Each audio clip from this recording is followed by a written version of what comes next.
बच्चों बच्चों आज हम अपनी पाठ्य पुस्तक में भाग 2 मतलब भाग ब जो है उसका पार्ट 1 पढ़ेंगे। भारतीय संविधान।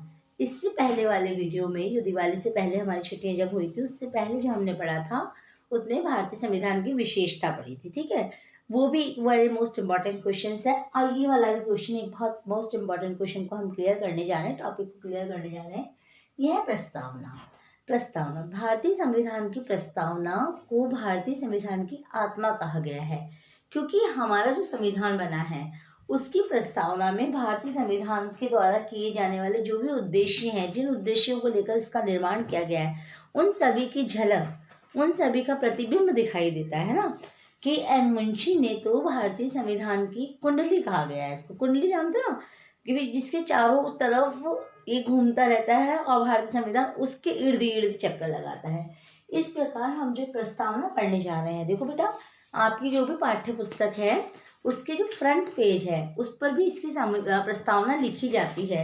क्यों लिखी जाती है? कुछ तो कारण होगा। पॉलिटिकल साइंस की बुक है और उसके फ्रंट पेज पर इसकी प्रस्तावना को लिखा गया है, यानी जो हमारे देश का संविधान है जिसके द्वारा हमारे देश की शासन व्यवस्था चलती है वो इसके द्वारा ही चलती है। पूरा इसके अंदर पूरी बातें बताई गई है।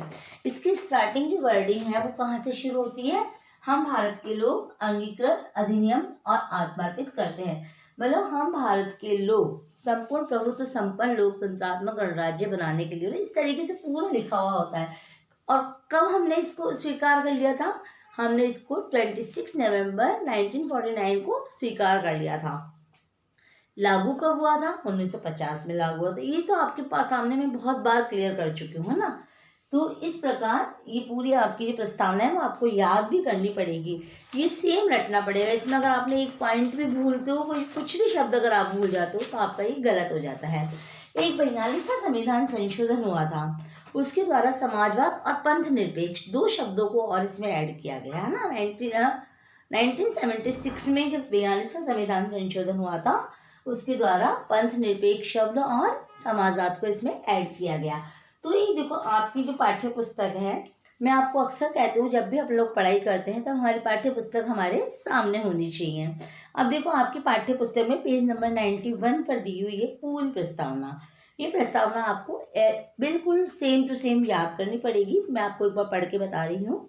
हम भारत के लोग भारत को एक संपूर्ण प्रभुत्व संपन्न लोकतंत्रात्मक गणराज्य बनाने के लिए उसके समस्त नागरिकों को सामाजिक, आर्थिक, राजनीतिक, न्याय, विचार, अभिव्यक्ति, विश्वास, धर्म और उपासना की स्वतंत्रता, प्रतिष्ठा, अवसर की समता प्राप्त कराने के लिए तथा उन सब में व्यक्ति की गरिमा और राष्ट्र की एकता सुनिश्चित करने वाली बंधुता को बढ़ाने के लिए दृढ़ संकल्प होकर अपनी संविधान सभा में आज तारीख 26 नवंबर 1949 ईस्वी मिति मार्गशीर्ष शुक्ल सप्तमी संवत 2006 विक्रमी के द्वारा एतद द्वारा इस संविधान को अंगीकृत, अधिनियमित और आत्मार्पित करते हैं।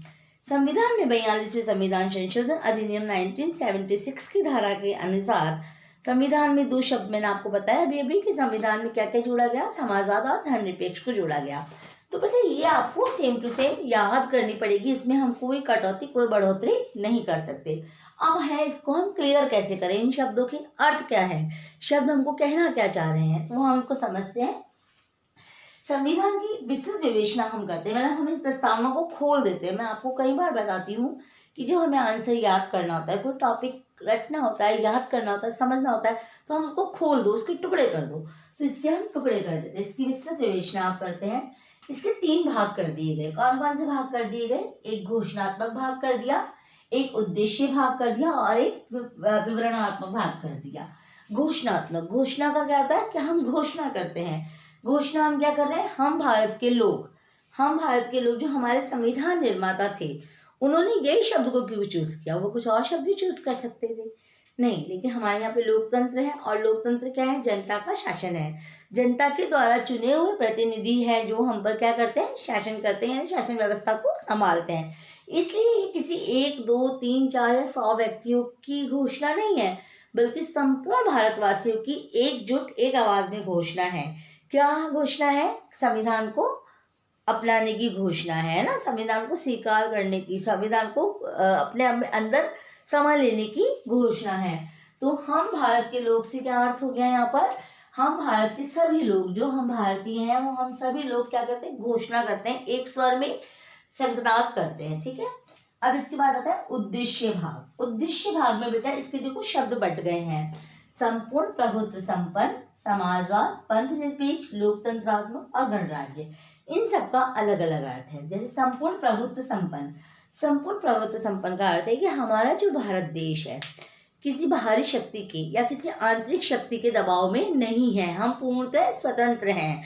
हमारी शक्ति कहाँ निहित है, हमारी शक्ति हम में निहित है, मतलब जनता में निहित है। कोई बाहरी दबाव में आकर हम कोई कार्य कभी ना हमने किया है और ना हम करेंगे। इसके पश्चात है समाजवाद। समाजवाद मैंने आपको बताया, समाजवाद और पंथ निरपेक्ष दो शब्द जोड़े गए हैं इसके अंदर आपके। तो हमारे भारत की जो शासन व्यवस्था है, भारत में पूंजीवादी नहीं है, हम समाजवादी, हम सबको साथ लेके चलना चाहते हैं, ठीक है। पंथ निरपेक्ष, धर्म निरपेक्ष और पंथ निरपेक्ष, हमने क्या शब्द लिया है, पंथ निरपेक्ष। इसका मतलब है कि भारत का कोई राजधर्म नहीं है, यानी भारत का जो संविधान है उसकी दृष्टि में चाहे हिंदू हो चाहे मुस्लिम हो, किसी भी संप्रदाय को मानने वाला कोई भी व्यक्ति हो, उसके साथ कोई भेदभाव नहीं किया जाएगा। और ना तो हमारा कोई धर्म है, ना हम किसी धर्म को बढ़ाने के लिए प्रोत्साहित करते हैं, मतलब संविधान का, ठीक है। और लोकतंत्रात्मक हम सब समझते हैं, जनता के द्वारा चुने हुए प्रतिनिधि जनता पर शासन करते हैं। गणराज्य का क्या अर्थ हो गया, गणराज्य का अर्थ हो गया कि जो हमारा मुखिया है वो कैसा है, वंशानुगत ना होकर जनता के द्वारा चुना हुआ है। हम गणराज्य, राष्ट्रपति है ना, वो क्या है, वंशानुगत है क्या अपना, नहीं ना, प्रधानमंत्री भी वंशानुगत नहीं है। तो हमारा जो मुखिया है, मेन लीगल कौन है, राष्ट्रपति है ना, तो सारे काम उन्हीं के नाम से होते हैं। तो हमारे जो गणराज्य हमने अपनाया है वो वंशानुगत न होकर जनता के द्वारा चुना हुआ है। दो बात समझ में आ गई हमको, घोषणात्मक भाग समझ में आ गया और उद्देश्य भाग समझ में आ गया। अब इसका जो वास्तविक रूप से इसको संचालित जो किया जा रहा है वो क्या है, विवरणात्मक भाग में। इसमें देखो बेटा, इसको भी 3 भागों में डिवाइड किया गया है। पहला क्या किया गया है, सामाजिक, आर्थिक और राजनीतिक न्याय। दूसरा किया गया है स्वतंत्रता, समानता और बंधुत्व। और तीसरा किया गया है व्यक्ति की गरिमा, राष्ट्र की एकता और अखंडता। अब इसमें भी हम क्या करते हैं, इसमें देखो बेटा, इसका जो अर्थ है समझने की कोशिश करो कि भारत के अंदर सामाजिक न्याय, सामाजिक मतलब भारत का जो कानून है, भारत का जो संविधान है, उसकी दृष्टि में समाज में किसी भी तरह का कोई भेदभाव नहीं किया जाएगा। गरीब अमीर, ऊंचा नीचा, किसी भी तरह का कोई भेदभाव नहीं किया जाएगा और सभी को अपने विकास का संपूर्ण अवसर मिलेगा। आर्थिक न्याय, आर्थिक न्याय का मतलब है कि व्यक्ति को अपनी आजीविका चलाने के लिए, अपना जीवन यापन करने के लिए सभी कार्य करने की पूर्णतः, सभी कार्य से मतलब है लीगल कार्य, चोरी डकैती करने के नहीं है, ड्रग्स वगैरह बेचने का नहीं है, लेकिन जो भी लीगल कार्य हैं अपने आजीविका चलाने के लिए, उसमें किसी भी तरह का कोई भेदभाव नहीं किया जाएगा।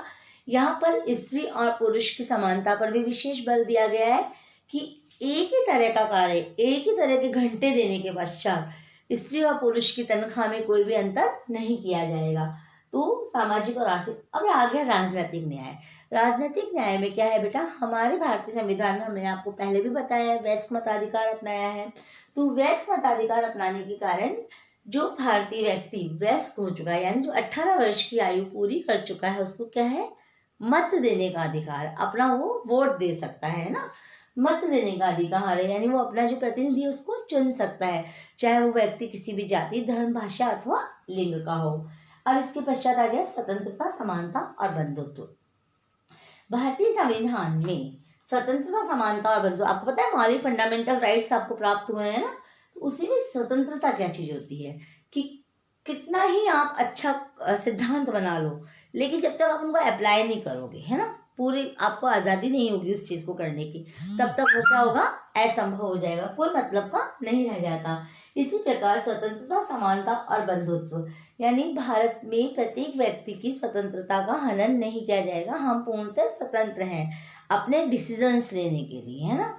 सामाजिक आर्थिक न्याय कब सक्षम होगा, जब उसको स्वतंत्रता होगा। फिर समानता, यानी भारतीय संविधान की दृष्टि में, भारतीय कानून की दृष्टि में एक ही जुर्म की सजा एक दो व्यक्तियों को अलग अलग नहीं मिलेगी, मतलब जुर्म हो चाहे कोई भी पॉइंट अच्छा हो, आपके साथ किसी प्रकार का कोई भेदभाव नहीं किया जाएगा। ये भारतीय संविधान की ठोस बात है। फिर है बंधुत्व, यानी इस प्रकार के कार्य हमारे संविधान के द्वारा किए जाएंगे जो आपसी बंधुत्व को, आपसी भाईचारे को बढ़ाने के कार्य किए जाएंगे। अब तीसरा बात जो आती है विवरणात्मक में, वो आती है व्यक्ति की गरिमा। संविधान के द्वारा व्यक्ति की गरिमा यानी क्या होता है, सेल्फ, व्यक्ति का रेस्पेक्ट है ना, खुद की गरिमा, यानी आपका भी रेस्पेक्ट संविधान के द्वारा दिया, आपकी गरिमा का पूरा ध्यान रखा जाएगा। आपकी गरिमा का ध्यान रखते हुए राष्ट्र की एकता, अनेकता में एकता है ना। हम जब स्वतंत्र हुए थे, आपको पता है हमारे यहाँ पे कितनी जातियां वगैरह थी और आज भी हैं, परंतु हम कभी जाति के नाम पे लड़ते झगड़ते नहीं है। क्यों नहीं लड़ते? क्योंकि हमारे संविधान के द्वारा इस प्रकार की व्यवस्था की गई है कि राष्ट्र की एकता को और उसकी अखंडता को विखंडित नहीं किया जाएगा, उसको तोड़ा नहीं जा सकता, और अगर ऐसा होता है तो उसके स्ट्रिक्टली कानून है। तो ये जो प्रस्तावना है वो हमारे संविधान का दर्शन है, एक तरीके से पूर्णतः हमको बता देती है। तो बेटा ये आपको याद करना है, प्लस भारतीय संविधान की विशेषता याद करनी है। अपनी पाठ्य पुस्तक के सभी प्रश्न उत्तर आपको आपकी कॉपी में करने हैं, क्योंकि एग्जाम में कुछ भी आ सकता है। अपन ने बहुत इजी को इनमें पढ़ लिया है, याद भी कर हो गया है, साथ ही साथ मेन है आपको समझ में आना चाहिए। इनमें आप अपनी वर्डिंग लिख सकते हो मन की, परंतु जो आपको प्रस्तावना लिखने के लिए आ गई उसमें आप कुछ भी चेंज नहीं कर सकते हो, वो आपको एज इट इज ही लिखनी पड़ेगी। ओके, इज दैट क्लियर बेटा? ठीक।